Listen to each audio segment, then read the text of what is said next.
Oh, how do I know? You're live. Oh, am I You live? are. You are. Oh my gosh. Hello, everybody. I am trying really. I'm just gonna have a conversation with Kay, who you can see up there next to me, and that really beautiful white circle down at the bottom with that gray little thing. That is Sherry. I don't recall, and so I'm just gonna have a conversation with those guys. And I think if I can do that, because I'm pretty good at talking when it's just the three of us. So we're just going to kind of do that. I think we're going to kind of ad lib tonight. I didn't want to do anything crazy or technical because this is about as crazy and technical as I can be right now. So, but we are going to definitely, we're going to start with the hashtag 95 facts. And I was able to use these with permission. Just want to make sure that's clear. But we're going to just kind of ad lib it tonight. And then, as I get better, tomorrow when I'm a professional, I'll start adding some of the fancier stuff. But right now it's just going to be like, we're just going to have a discussion, the three of us, and we're going to kind of watch the questions in the chat. And if you have any questions, we want you to ask questions. If you have any, if you're doubting something, or if you're kind of a fence sitter and you're just not really sure where you stand right now, please, by all means, ask questions, and let's let's all learn together. And we won't be sharing anything with you that isn't already public knowledge. Well, it's not that I have anything. I dream things, but I don't have anything different necessarily. But we're not going to share anything that or say something is a thing if we don't have proof to back that up. That's really a big thing for me, and for Kay as well, and Sherry. So, but also at the same time, I don't know everything. I don't know very much at all, actually. So if I have an idea, or I think something then I might just say, well, if I remember, or I thought I saw this somewhere, but I'm going to let you know that I'm just speculating, because I don't want to ever make it seem like I'm talking about stuff and then just not have something to back it up. So, can I interrupt you for the first time of many tonight? Is Sherry still behind the scenes? Is she no. in? Oh, okay. No, I'm right. Oh, okay. All right. You're chatting. Oh, so okay. Do you have number one? Oh gosh. Anybody in the chat that can tell me how to add a mod while I'm here? Because we learn as we go. Anybody that had a YouTube, I could make, if I wanted them to be a mod, if they had a YouTube, I could add them that way. But I don't know how to get the others that I wanted to be mods. Raise your hand if you're able to, if you have a wrench right now in the chat. Oh no, or so wait. This doesn't make sense anymore. Let's see. Mitch should have the wrench. Dark side, catnip. I believe they all have. Okay, well, you know what? We'll just wing it. If you can, just go ahead and put links in if you've got the wrench. If whatever you need to want to do. But yes, please, Kay, I need you to interrupt me as often as you possibly can. Would you like me to interrupt you with the first fact?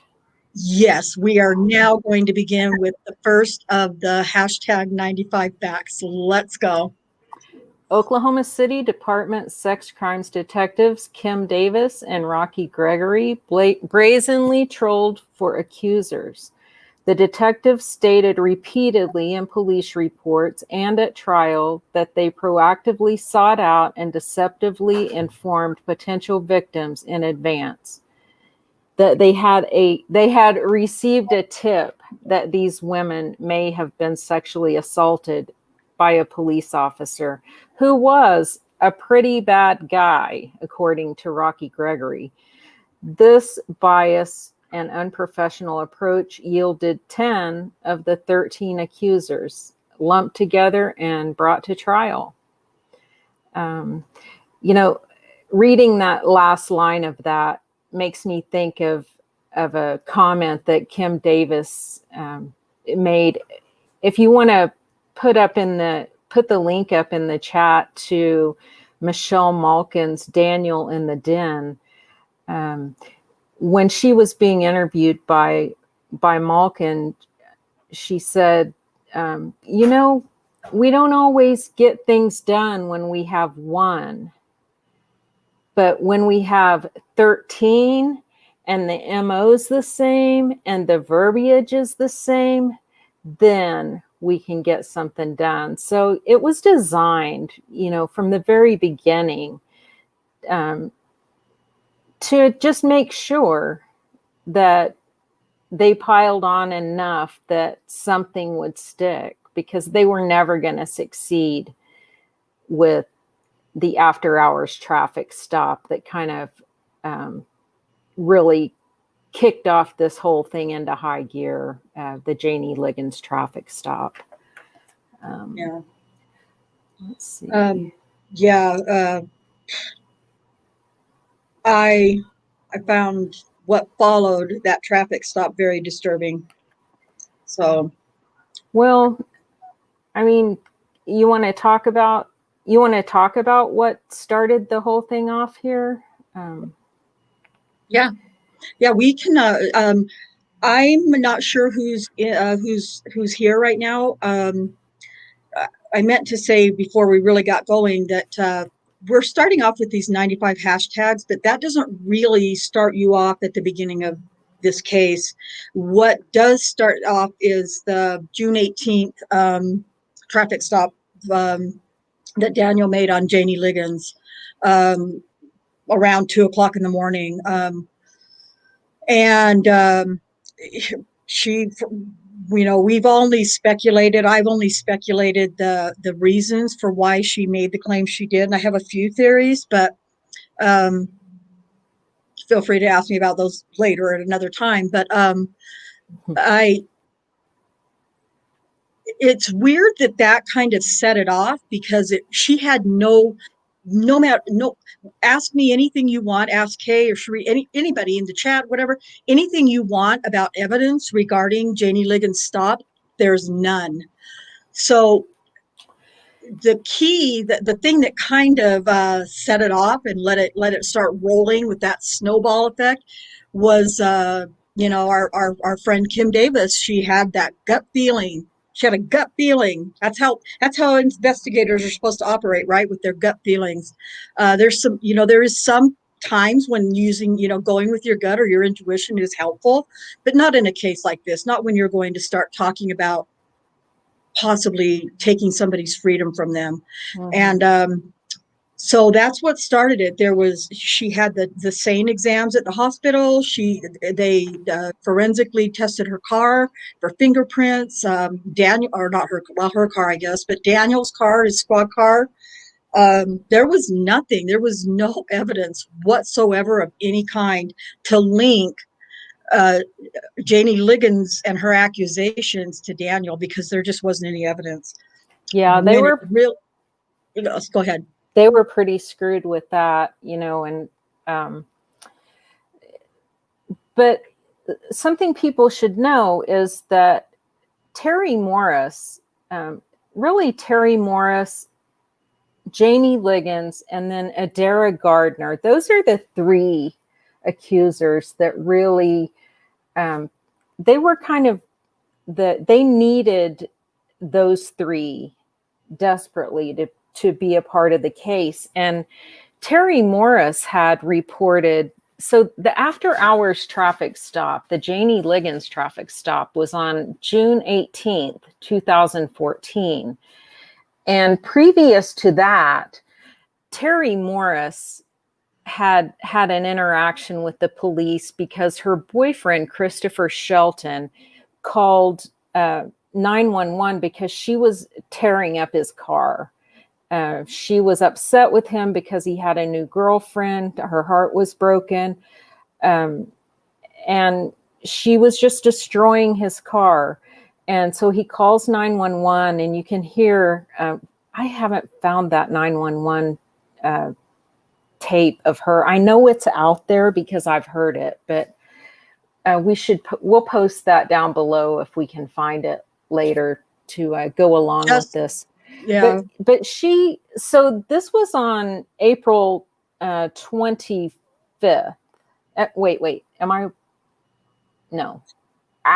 Terry Morris. I was just studying the original another 911 call was on May 24th. Oh, thank you for that. Thank you. I knew that wasn't going to line up with when they talked her into changing her date too. So Terry Morris, the police show up. Well, in the 911 call, her boyfriend is describing, hey, she's tearing up my dang car. She's throwing the CDs at me. She's ripping my stereo out of my car. And then she realizes that he's on the phone with the police.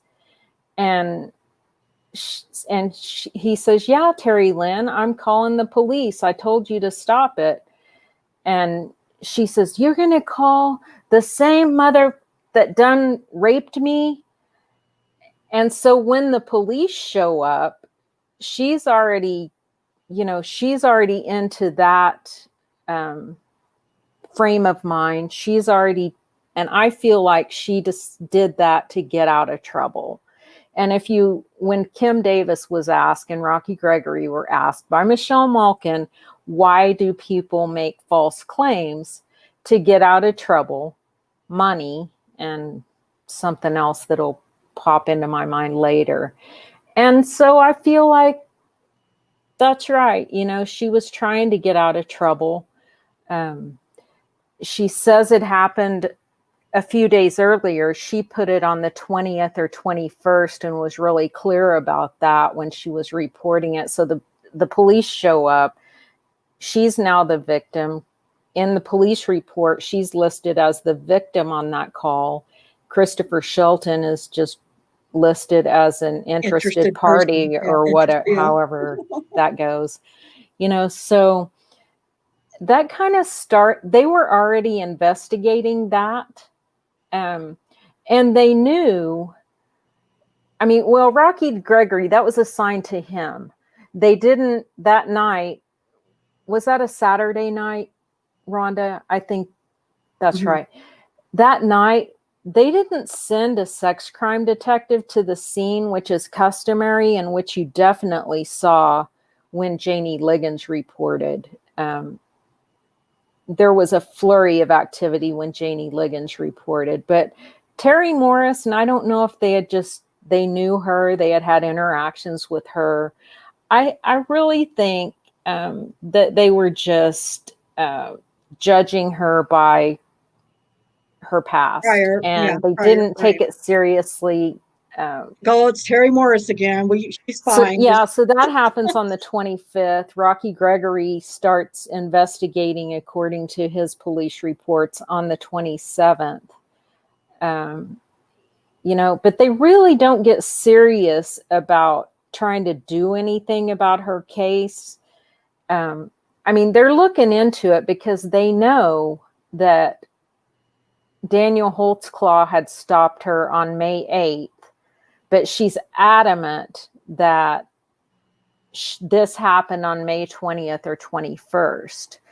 And, so they really, at that time, it's before the Janie Liggins traffic stop, they're not really trying to figure out a way to pin this on Holtzclaw.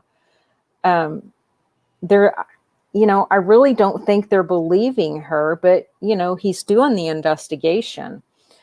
And then when they interviewed her, I think June 3rd, and she did not want to be a part of the case. She was, you could see that she's mentally ill. It's very clear. Very sad. And yeah, it appeared that she was maybe needing a fix during that interview. So she tells him she doesn't want to be a part of it and goes away. And he starts tracking her down with a fever when the after hours traffic stop happens, because, because I feel like one of the reasons people always say, why would they do that to him? And the only thing that I could think of at the time, and I still feel like it's the strongest reason why, is just that the racial tensions of the time were, the country was really tense. Ferguson is going to come along here, and if you look at the activity with the police kicking it into high gear, cultivating these victims, you see that corresponds with Wave 1 in Ferguson, Missouri, August 9th through August 25th. So much unrest, such brutal riots there, the shooting of Michael Brown.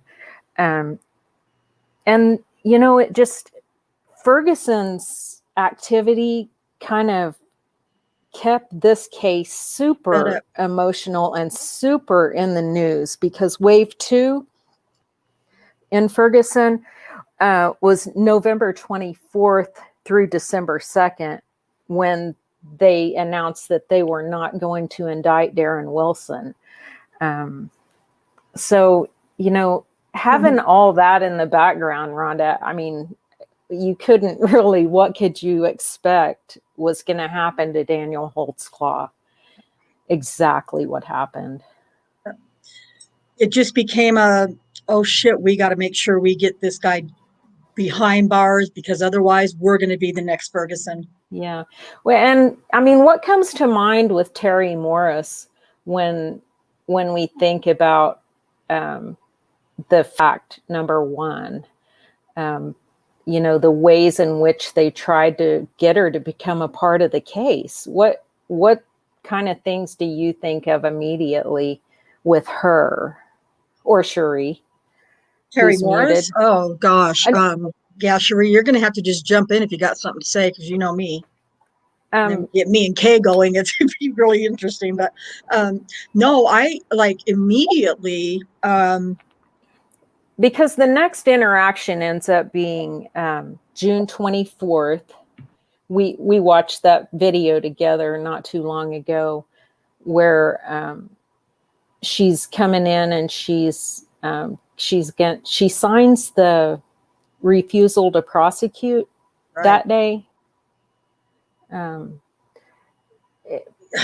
they had to track her down, and how Rocky Gregory tracking her down, and used someone else's confidential informant, which ended up being the way they tracked her down two times through the CI. Hal. Yeah. Dog Spot. Hal Worthington was Dog Spot. Kidding. Yeah. You're from California, you get that reference. So thinking about that June 24th, that was the day that they had someone had Cal locator, and then they had a police officer detain her. And this was when they had a different officer come out. They called Rocky. Apparently she was bashing her head on the cage of the police car where she was being detained the whole time, waiting for Rocky to get there. And he brought another sex crimes detective with a photo lineup. And so, I felt like he kind of intimidated her. I didn't feel like he kind of intimidated her. He intimidated the hell out of her time by saying things to her like, would you rather go downtown? I mean, what does Yeah, that take me what does that downtown. mean to Terry Morris? Would you rather go Exactly. downtown? No, Exactly. she would never rather go downtown. Right. Neither would I. Yep. You know, so he ends up telling her, I mean, she goes through, she picks out the first person she sees. That's him.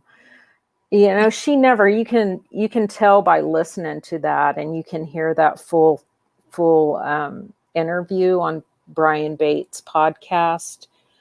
Yeah, anyone who's listening, plug into that podcast wherever you stream your podcast. Bates Investigates.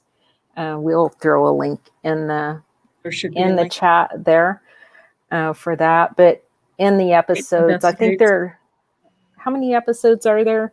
I think there's 20. Sherry knows 20 related to Terry Morris. Oh, to Terry Morris, 2.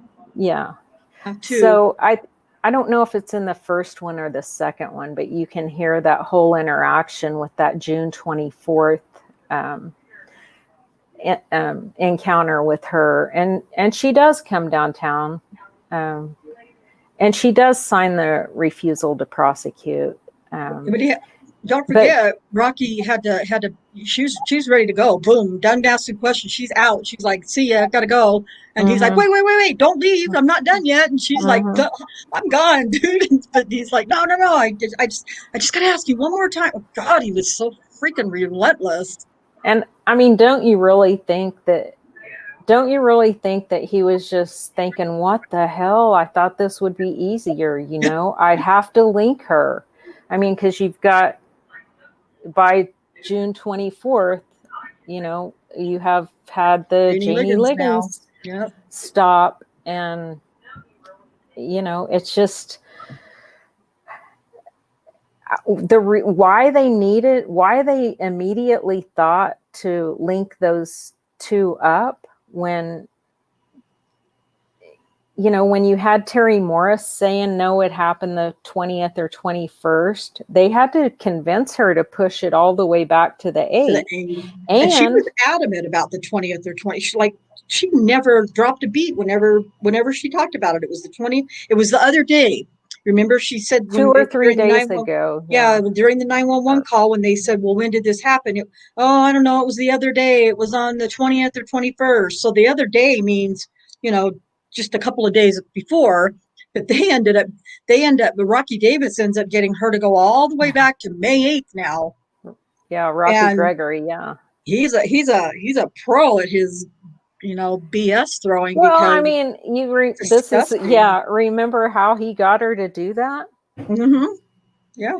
On June 10th, he interviewed her. I think it was June 10th.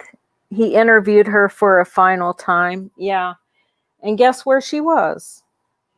All clean and sober. In jail, all clean and sober in jail. She'd been in jail for a week. So she was ready to, you know, hear what he had to say. And, you know, well, and she's looking at it. My theory is she's now looking for favors. She needs to get out of jail. Yeah. She needs to, she's claiming that she wants to get into a better rehab facility. Yeah. And, you know, and and probably maybe she did, because she had recently been in rehab a few times. So she was, I mean, I don't know what the circumstances were that landed her in rehab. That may be a different story, and I haven't looked into that. But, you know, if getting into rehab was her deal and she was trying to do something about it, I mean, because she had more than one demon. You know, she had mental illness, and she was a drug addict too. So, and a drinker. Add on top of those two things, someone who's coercing you into becoming a part of a serial rape case. And also a lot of pressure.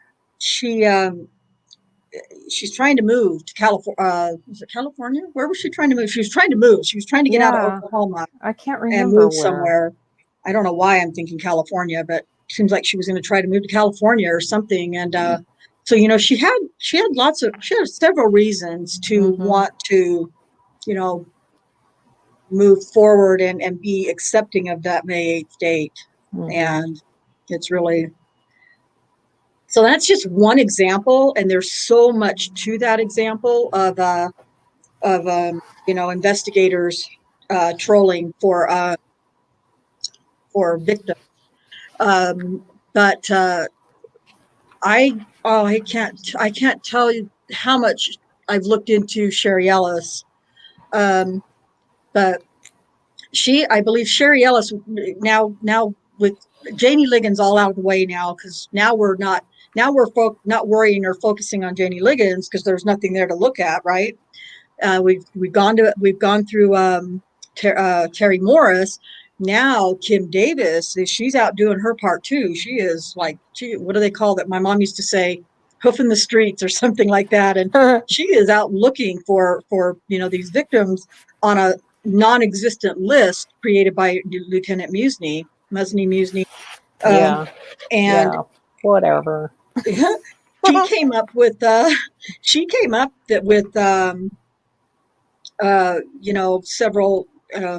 They had a list, and she started with Kim Davis started with Sherry Ellis, and she had a hard time tracking her down, which kind of is a little bit of a theme. And she finally gets a hold of somebody at a number that she has for Sherry Ellis, and Sherry Ellis isn't where she called. So her first thing that Kim Davis does that just really bothers me is she's calling people, hey, I'm a sex crimes investigator and I'm trying to get a hold of Sherry Ellis. Do you know how I can reach her? No, whatever their answers were. Well, I got a tip. This is always her famous line. I've received a tip that she's been sexually assaulted by a police officer.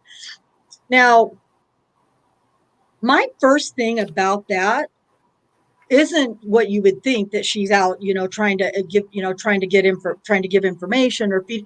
My first stressor about that is that she just gave what could very well be private personal information about a victim to somebody else that she has no idea who this is. I mean, you know, I think it was her Sherry's boyfriend, Terry Mack, and not only to him, but also to Terry Mack's son. She tells this to so if you see Sherry, you know, have her give me a call because I need to get this sex crimes investigation going.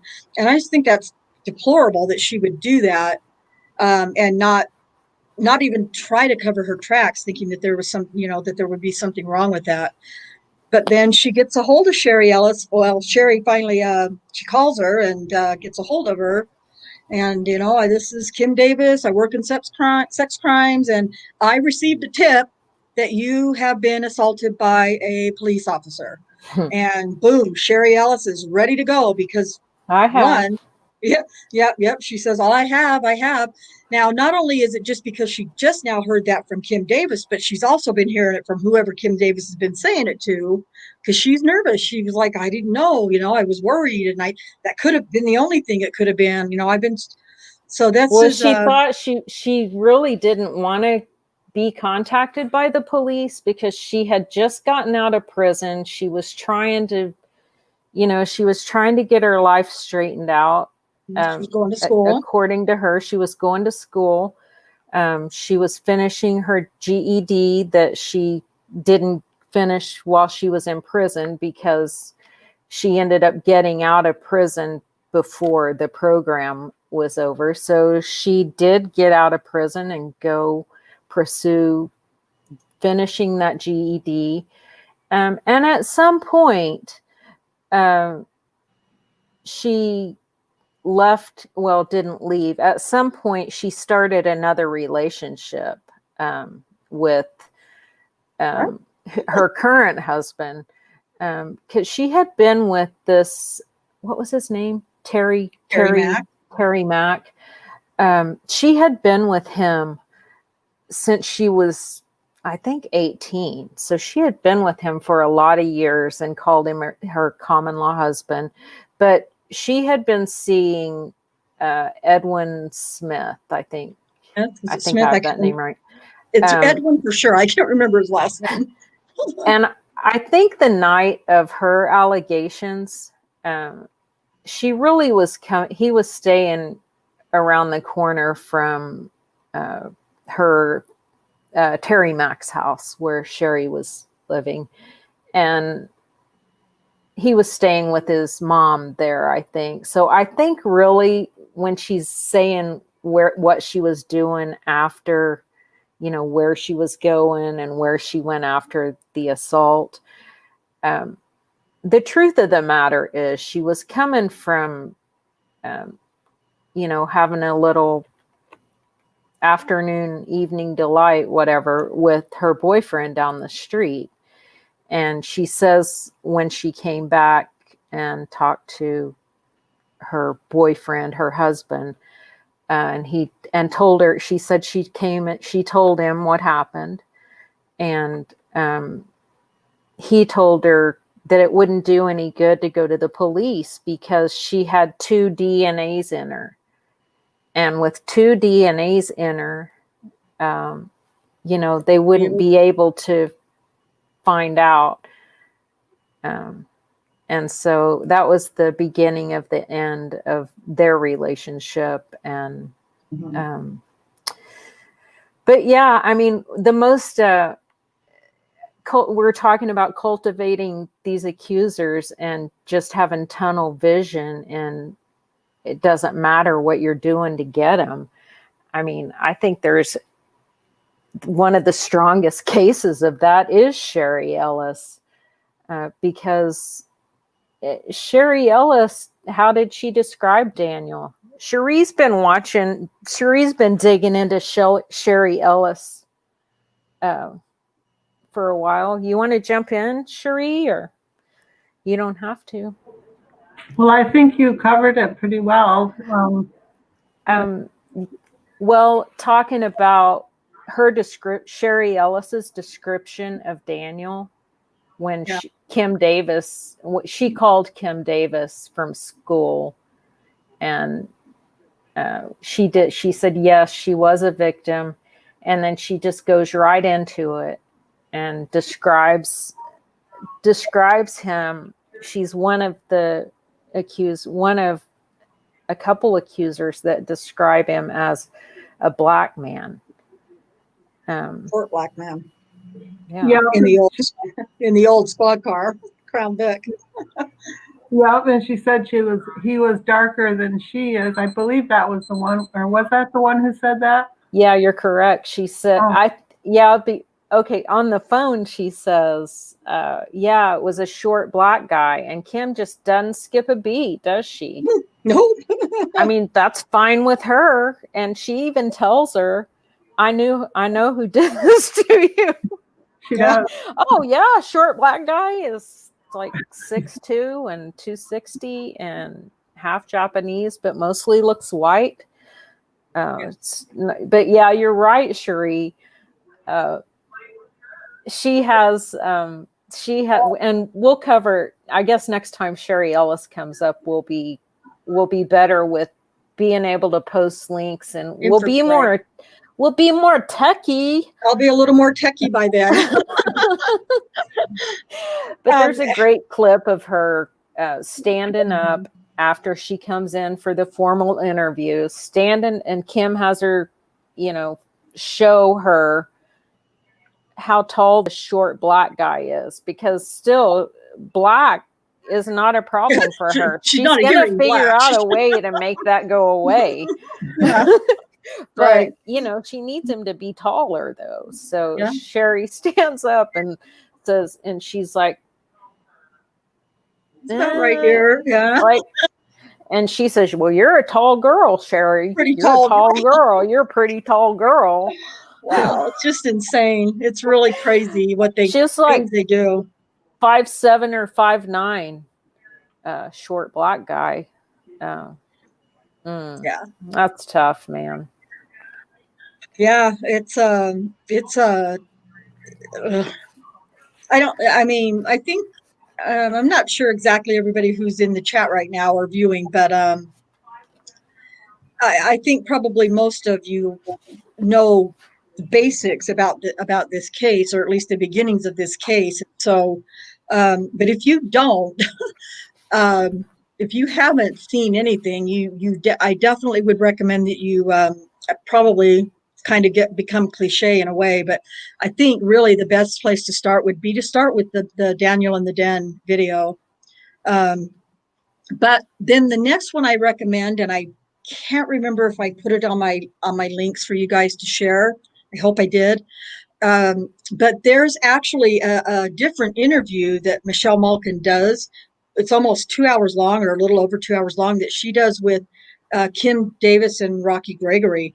And I'm telling you, if you can stomach, if you guys have that link, if you could drop that for me, I think it's on there. But I think the link's gonna say full interview, because that was the full interview. You know what? I can drop it. I can do it, can't I? Uh-huh.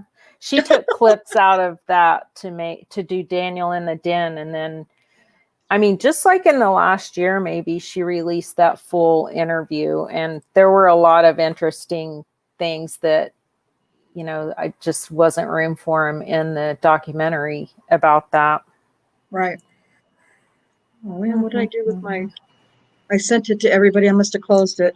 But yeah, that's a 2 hour, and I didn't know about that for quite some time, about that other separate interview. I had known about, I had seen that the clips were coming from what's it called? Daniel in the Den, and I could see some clips in there, but I never knew where they were coming from. I think I got it right here. Yeah, here it is. And when I clicked on that several months ago, just out of curiosity, like, well, what is this about? I want to say, I was kind of shocked because I didn't know. I don't know if that'll work. Okay. You guys see that in the chat?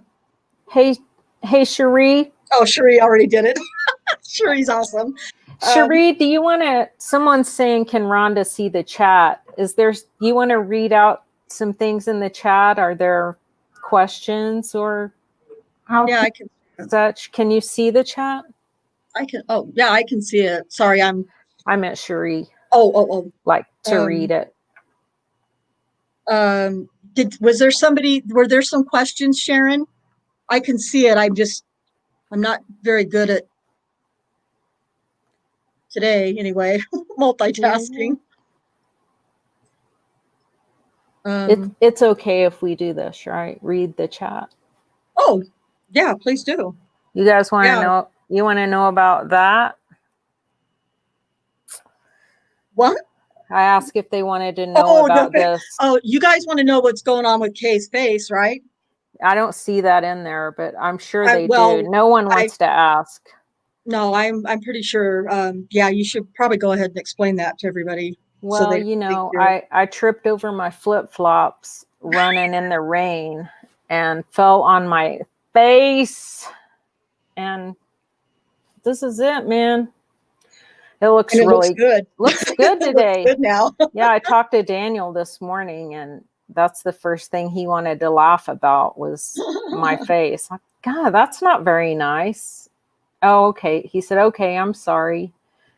And then we were talking about something else, and then he starts laughing again. Like, okay, yeah, you're not sorry, dude. If you're still laughing, you are not sorry. Just so you guys know, so that the viewers know, if you don't already, Kay has regular contact with Daniel. She is able to call, or they schedule phone calls together when it's not pandemic time. She's been able to visit him before, and of course she's very close with the family, and so so it's kind of funny. I'm sorry, now I'm laughing with Daniel. It's kind of funny that he thinks that's funny. My friend said that we're pre-geriatric, so we have to slow down. I think she meant I'm pre-geriatric, so I have to slow down. Hey, Mitch from Twitter. Daniel got your letter, and he said he's gonna send one back to you. So he doesn't like to write letters. I don't know if I should say that or not, but it's real. I mean, I don't like to write letters either. So. You don't like getting laughed at either, but you got. I don't care if you laugh at me. I really don't care if you laugh at me. If he's going to laugh about you, you can say he doesn't like to write letters. I think it's fair. Yeah. Okay. Yeah. Well, there's something very satisfying about, it's fine to, it's one thing to write a letter to an inmate and to not expect anything back. You just know that you feel good because you've written and you shared hopefully something, positive with them. But then when you actually get something back, it's like it's like I've reached like it does feel good. I mean, I was involved with Daniel's case for a few years before I got a letter, and I've only gotten one letter from him, but I mean, I've been able to talk to him, and I've, visited with him, which is better. So, but I know what you're saying about getting the letter. It is a really good feeling to, have and that I'm not trying to trivialize this insight of what's going on with him. Right. And I'm not trying to trivialize this or minimize this, but it's almost like I feel like I received got a letter from a celebrity, and I know that's really bad to say that, but I don't know of other way to. But Daniel would say, "Let me tell you what Daniel would say to you for saying that." Oh, God. He would say, "That's weird." That's what he would say. That's weird. Yeah. I'll have to make sure I tell him that next time I write him. Just so you know. Tell you you're a weirdo. Oh, well, he won't be wrong, will he? Yeah. Hey, you want to touch on one more accuser who? Let's do it. Anybody else want to in the chat? Do you guys want us to talk about one more accuser real quick? Oh, hey, we didn't shut up and let Sherry say if there were questions in the chat after that. Can you guys notice that we never let Sherry talk? It's bad. Terrible. We are bad friends. That's fine. Katner did ask if Ellis was Ellis the one who volunteered to take a lie detector, and Kim Davis said, "I believe you," or something like that. Was that her? I'm thinking it might be, but I couldn't swear to it. Man, that's a good question. I don't know, but we will. We're going to find that out, because who volunteered? Kim Davis said we don't give our victims lie detector tests. Yeah, we've never done it. We don't do it, and we've never done it. That's just what it is. I have to tell you guys, those of you guys that are watching, we were chatting, a couple of weeks ago, maybe in Discord. we're kind of reading over some documents or police reports or whatever. It's something, I don't know. But Kim, we might have been reading the transcript from Brian Bates's stuff. But Kay said, if there ever comes a time and we ever get to read, we ever get the transcripts and we get to read like what we're doing for Stephen and Brenda, or for Stephen's case, I want to read Kim Davis. And I said, you got it. You can go for it.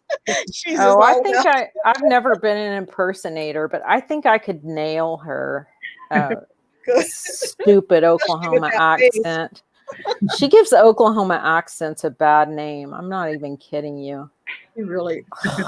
She's got this little, I can't even think of a word she's just not cool. I don't like dumb myself down. Sorry, I don't know the answer to that. I mean. Yeah, we'll have to find out. I know what you're saying, though. I have that clip in my head where she says, "I believe you." Oh. I believe you. Okay. Yeah. Yeah, you do. You had him guilty at hello. Yeah. It's true. It's true. Yeah, she's just crazy. Hey, that'd be a good T-shirt, right? She had me guilty at hello. At hello, yeah. Free Daniel Holtzclaw. I don't know. Then, that might be weird. I doubt if I'll get approval on that. Daniel Holt. Yeah. I'm working on a T-shirt idea, actually. Be honest with you. So cool. I have one. I have a really cool one. Since we just way off the rails here. One moment. Said we were ad-libbing. I just wonder. Yeah, I don't know anything about that. I know Fen and I. Hi, Fen. I see you in there.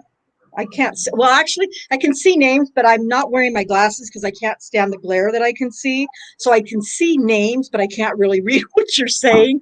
But I remember Fen and I. We've talked a couple of times about wanting to do we wanted to do a ball cap for Glow Ma'am, and we talked about a T-shirt, and kind of Fen said she'd looked into some things, and it was really expensive. And I'm just thinking, man, I don't have a lot of money, but I feel like I have a tiny bit of money that I could, at least get some kind of a really cool T-shirt or something started for Daniel. It sounds like though that there already is something. Okay, there's merch. Oh, dang it. Why? That's a link we need. We'll get that link. I didn't know there was better. We're going to be better next time. We will. You promise, because I didn't want to bring anything other than this into this because I'm barely managing this. But you can get any questions answered about anything. Team Daniel is all over Facebook. And if you ask on Jenny Holtzclaw's page, which you're going to find everything up to the date on her page. She's really good about keeping stuff on there. And then there's a Daniel Holtzclaw Not Guilty group, and Free Daniel Holtzclaw only has 100 and something members. It was something that got started by someone who abandoned it, and I just snagged it and am trying to revive it. But we need a lot more people over there. But Daniel Holtzclaw Not Guilty on Facebook and Jenny Holtzclaw, you can figure out links to the merch. So I got Sherry, my can you read Catnit's question from the chat, Sherry? Where can she find the merch link? I don't know where that is. Do you know what it is off the top of your head, Kay? God, Sherry. No, I don't. We'll find it. We'll find it for you guys. We'll get it in the, what is it? I see everybody with their YouTube channels. It'll be in the description down below or something. So we'll get it in. We'll get it in there for next time. Let me just say, while we're kind of having a little fun here, this channel is going to be fun. There's going to be some serious conversation, and sometimes that can get really heavy. So we're gonna have fun, and when it's appropriate or when it's not appropriate, might be the best time to try to have fun. I'm not a freak about, I have probably the worst potty mouth of anybody here. And, I don't intentionally just throw out F-bombs or, swear words. But if I'm getting passionate about something, it's going to come. It's going to happen. So I just warning all you guys. I don't expect you to be, saints. You can be yourselves. Just don't be disrespectful is all I ask. So yeah, be nice. Mean people suck. Okay, so we can handle it, but we don't want to deal with it. I got my graphic design team on this T-shirt design thing, and this is what they came up with. God, do you expect me to see that?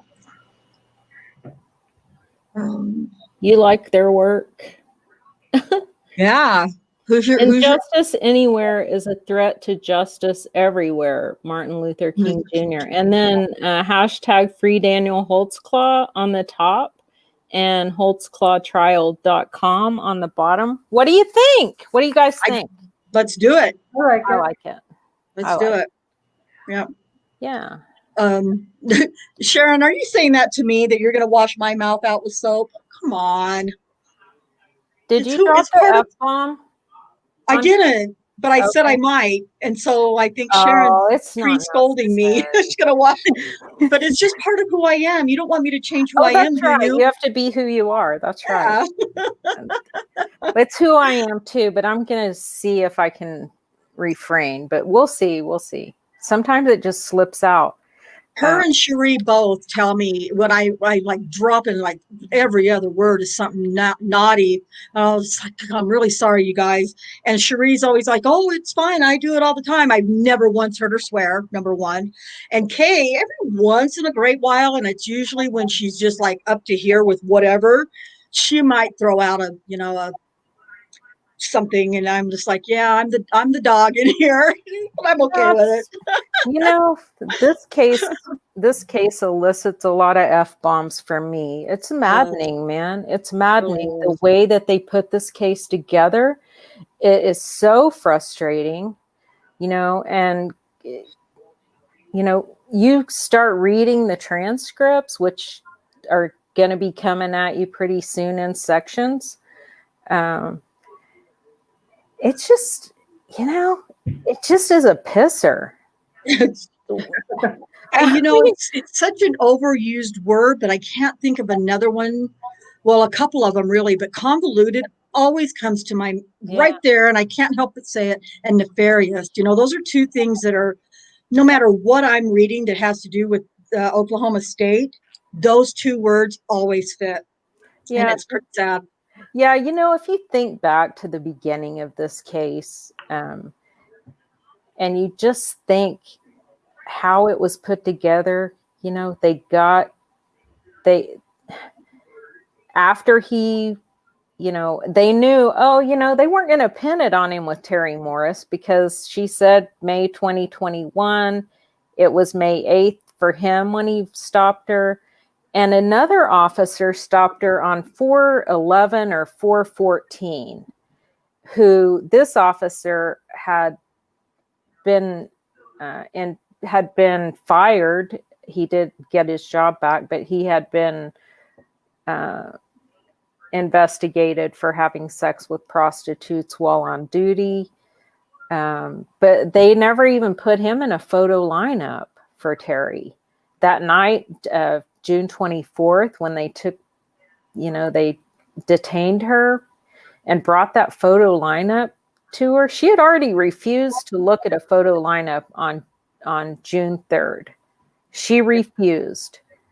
He shoves that in her face Yep. on the 24th, when she's distraught from being detained for no freaking reason other than he wanted to pressure her to become a part of this case. And he still couldn't do it. And I think he couldn't do it because she only said it to get out of trouble, and she did not want to screw with what it was going to mean to have to be friends with the police. Yep. None of those women wanted to really be friends with the police, be labeled a snitch. She wanted them to leave her alone. She told them on many occasions to do such, and Rocky Gregory refused. She said, let somebody else do it. I don't want to be a part of this. I just want to go on with my life, and I want to go to move to California or wherever she was going. And I said several times when I've listened to the interviews with Terry Morris and Rocky Gregory, he badgered the out of that woman. He badgered her relentlessly, and it really, I believe that all of these ladies are lying. I will just put that out there, right? However, I'm gonna qualify that with a but. As far as Terry Morris was concerned, I think Rocky Gregory, he took advantage of her. He exploited her. He exploited her mental illness. He did. And he abused her in that sense. It's sickening to watch him play her. Yeah. For his own screwed up, corrupt means.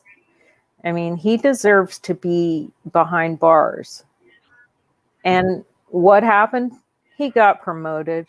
He's investigating murders and setting people up for God. murder. So, Oh, yeah.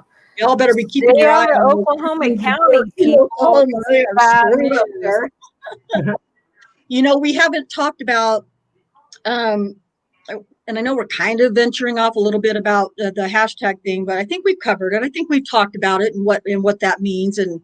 But I can't leave this first show tonight without introducing some of Oklahoma's elite that work for the state. Let's see, we have David Prater, Galen Geiger, who is like an amazing prosecutor who can manage to, in his closing statements in this trial, throw in a complete lie, and the jury buys it, and there's proof that it's a lie. And then we have Kim and Rocky. They're investigators, but we also just have like the whole Chief Bill City is not any better. The whole Department of Justice in Oklahoma, just like our friends that are mostly here from Wisconsin or know about Wisconsin, Oklahoma's no fucking better than Manitowoc or Wisconsin because they are just as dirty. I mean, and it's from tip to tail, man. It's Yep. all the way up through the judges too. Yep. And the judges, Daniel's direct appeal, just to point out the judges, there was an amicus brief that was presented from two civil rights attorneys to really just bring into focus really clearly, without them having to do a bunch of research on what was going on, the racial tensions of the time. It's a great document. They just refused to accept it, just like the detectives refused to accept anything or investigate anything that would be exculpatory for Daniel Holtzclaw. Mm-hmm. They didn't go to his apartment. They didn't even go to his apartment. What was there that they could have gotten? His underwear from the night that he raped Janie Liggins in the after hour, or had forced her to perform oral sex on him, was her allegation. But that wasn't it. In that June 17th, June 18th shift of his, they alleged by the end of this thing that he assaulted 3 women in that shift. And it only came down to them knowing that because they took his AVL records, which are a GPS location map of his shift and he called all these women in. He called them in, he identified his location, he put himself at the assault scenes. Who does that? I mean, what happens when you call yourself in and the other officers are bored that are patrolling in the area? They drive by to see what's up or if you need help. He knows that. I mean, he had that same thing happen at Tabitha Barnes' residence. He had another officer there who came by and was helping him. He's not going to do that. It's just the things in this case, and the problem with how it went down is that the things that they are selling to you, they don't make sense. It doesn't make sense. So, but I mean, he was guilty. He was already guilty, and they just had to manufacture these things against him. To make a story around it. Yeah. We're like right at an hour right now. We are. Sure, I don't want to keep it right there. Completely bore everybody to pieces. Does anybody, we're going to end here pretty quick. I'm just wondering, does anybody have any questions? Earlier, Alice asked if Daniel took a lie detector test. He offered to take a lie detector test immediately. And they were going to set it up for the next day. He did, for people who don't know, they came to his check-in, whatever they call that, roll call or whatever. Davis and Gregory were there at his station when he checked in. They pulled him out of line. Well, they asked if anyone stopped someone at 50th and is it Lincoln? Lincoln Boulevard. At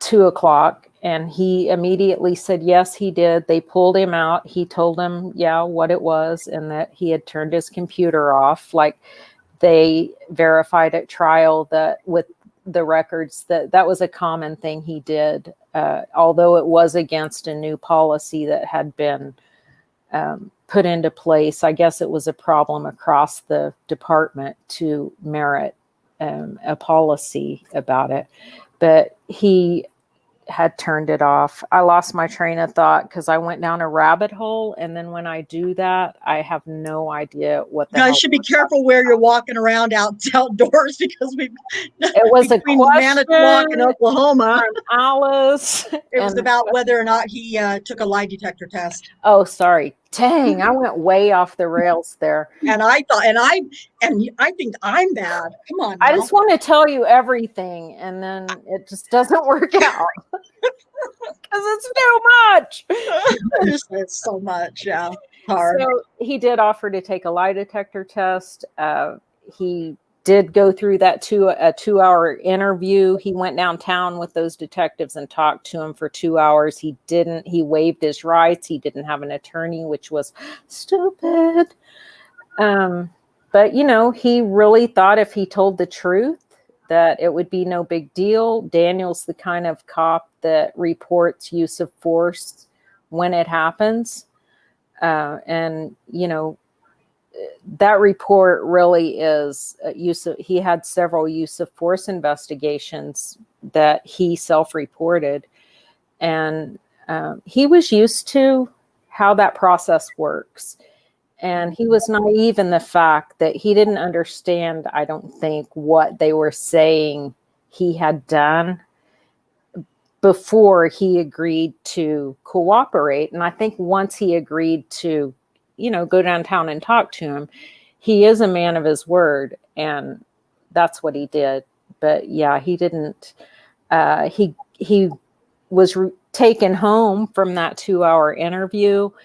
And the first thing he did, I don't know if I think he called FOP first. He may have called his dad first, but whatever the case may be, he ended up with an attorney that FOP appointed for him, and she declined the lie detector test the next day when Kim called to tell him when it was.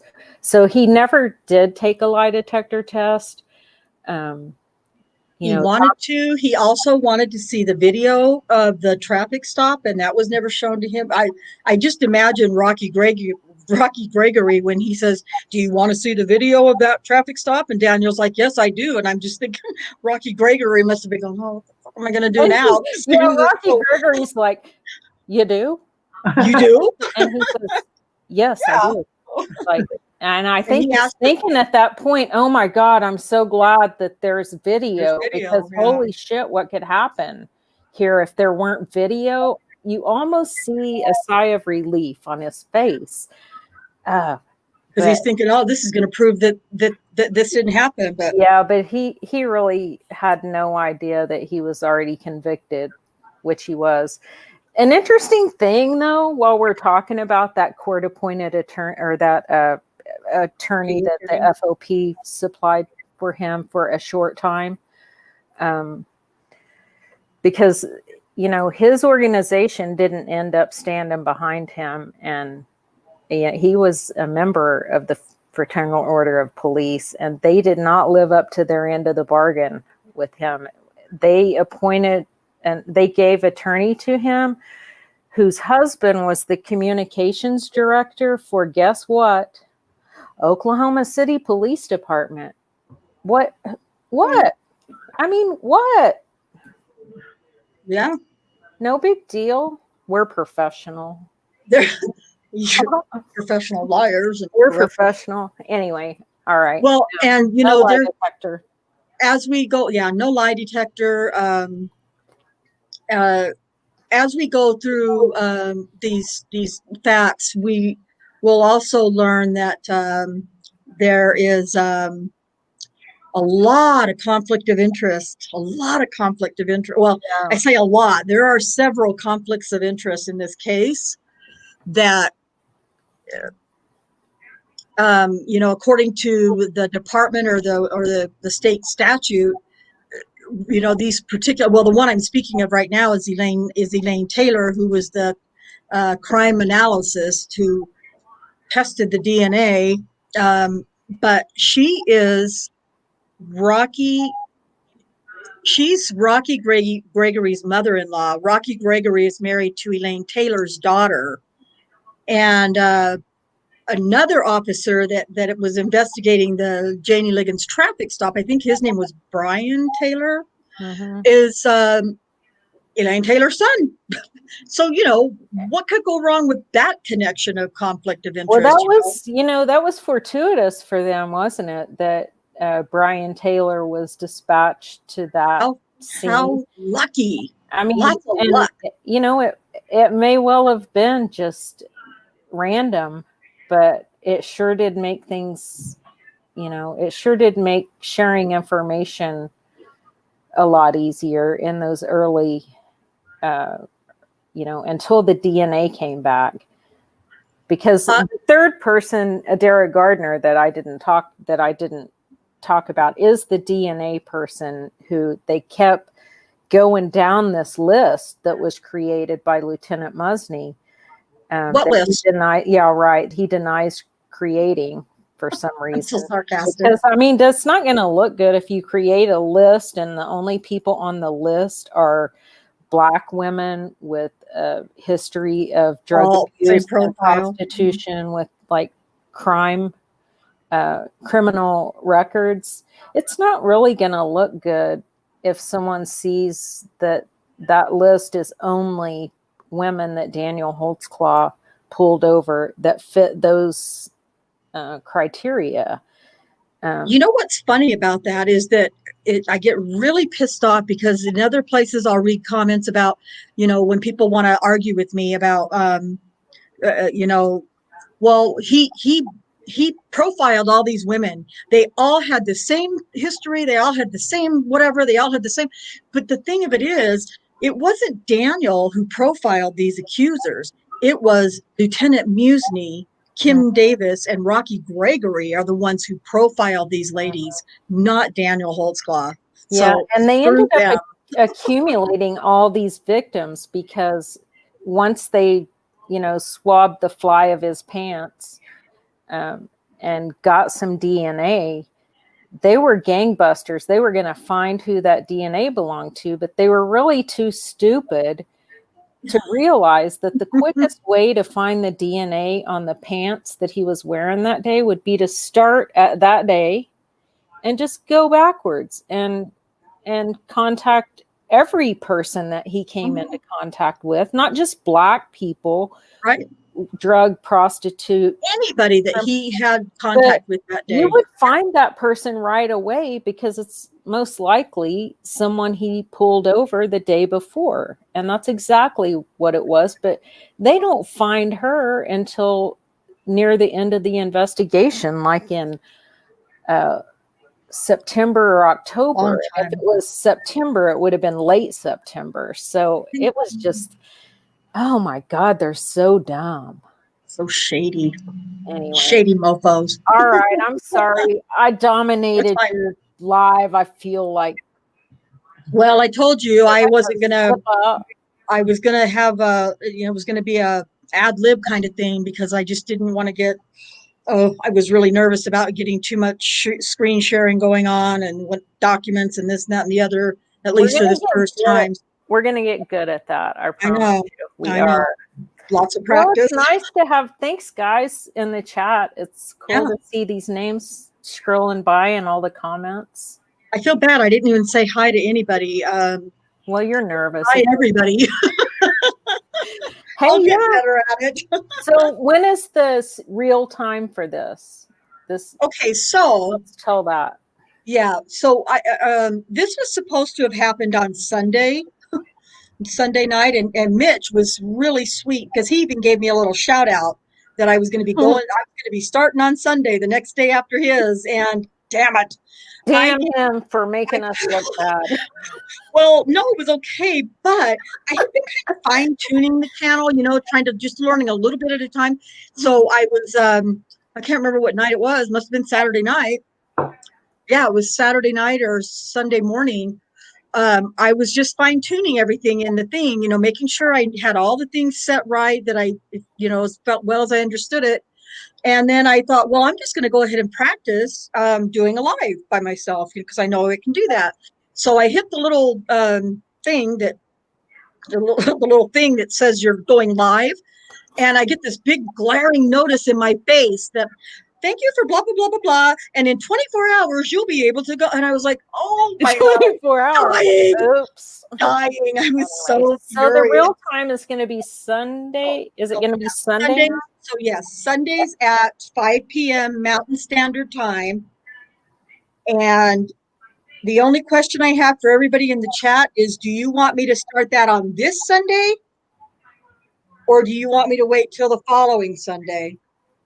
It's up to you guys. I don't want to like bore everybody, but I really want to get on track and stay on top, on a real schedule. Sunday nights, 5 p.m. Mountain Standard Time. So this Sunday, let's do it. We're going to do this Sunday. We're coming back this Sunday. We're going to stay on a roll. Yeah. So, gosh, I don't know. Like, there's this big thing that you end like this happy. You just say goodbye and then you push the button. But I also want to make sure, if you guys could help me share the channel, share the topic, retweet what I have on my wall. Even if you didn't like it, please say that you did and share it and live, whatever you got to do. I mean, I don't even care if you say that I talk too much, but check out Rhonda's show, but Kay talks too much. Whatever. But yeah, if you can kind of help me spread. I don't know very many people, like I have this little group of tight people that I hope will, help me share the information. So I'm counting on all of you to, who are my friends, to help me share this information, get my channel out there, get people to subscribe, and get people interested in this case. We need all the help we can get for Daniel. Exactly. So if nobody has any questions, I'm going to hit that. Sharon's let me know I need to hit that end button twice to get out of here. I'll see you guys Sunday night at 5 p.m. Mountain Standard Time. Thank you guys so much.